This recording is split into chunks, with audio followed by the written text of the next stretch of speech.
আল্লাহ রাব্বুল আলামিন বলেন ফাইন্না মাআল উসরি ইসরান ইন্না মাআল উসরি ইসরা। এই আয়াত আমি জন্মের পর থেকে আমরা অনেকেই পড়েছি। এখানে গুরুত্বপূর্ণ কয়েকটা আশার সঞ্চার করার জন্য মেসেজ আল্লাহ দিয়েছেন, যেটা আমি এর আগে নিজেও জানতাম না। যেহেতু জেনেছি, আর বাল্লিগু আন্নি ওয়ালাউ আয়া, একটা আয়াতও যদি জানা থাকে মানুষের কাছে পৌঁছিয়ে দাও, সেই নিয়ত নিয়েই বলছি। আপনি দেখবেন আপনার ভালো লাগবে। আল্লাহ পাক বলেন অবশ্যই কষ্টের পরে সুখ, আবার রিপিট করে বললেন অবশ্যই কষ্টের পরে সুখ। বাংলা অর্থ শুনে কিছু বোঝা যাচ্ছে?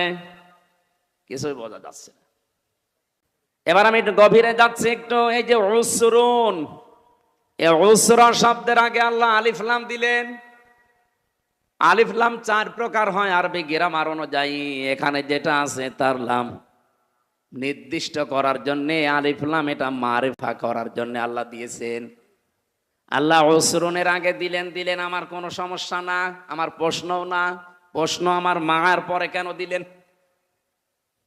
এখানে যারা আলেম আছে তাদেরকে বলছি, মার পরে আল্লাহ দিলেন, এটাও আমার প্রশ্ন ছিল না। আল্লাহ কেন ইন্নার পরে দিলেন? এর আগে আবার ফা দিয়েছেন। এতগুলো কথা কিন্তু বলা লাগতো না। আমরা যারা আলেম আছি, উসরুন ইসরা এ বললেই বুঝে ফেলতাম। আলিফ লামও দেওয়া লাগতো না, মা দেওয়া লাগতো না, ইন্না দেওয়া লাগতো না, ফাও দেওয়া লাগতো না। সাধারণ মানুষ হয়তো এটা টের পাননি, কিন্তু আলেমরা তো টের পাচ্ছেন। কেন কষ্টের প্রথমে আল্লাহ আলিফ লাম দিয়ে নির্দিষ্ট করে দিলেন? এটা তাফসিরে ফি জিলালিল কোরআনে পাবেন। আল্লামা সাইয়্যিদ কুতুব রহমাতুল্লাহ আলাইহি লিখেছেন। এই কথা বলেন কেন? এদিকে তাকান। দাঁড়িয়ে থাকে থাক,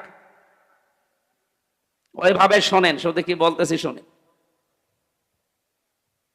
আল্লাহ উসরুনের আগে আলিফ লাম দিয়ে, এর আগে মা দিয়ে নির্দিষ্ট করে দিয়েছেন অবশ্যই যদি কেউ একটা কষ্ট দুনিয়ায় সহ্য করে, আর ওই কষ্টটা যদি 3টা কারণে হয়, একটা কষ্টের সাথে সাথে আমার আল্লাহ, যেহেতু মা মানে সাথে সঙ্গে, ওই একটা কষ্টের সাথে আল্লাহ কমপক্ষে 10 থেকে 70টা শান্তি জড়িয়ে রেখেছেন।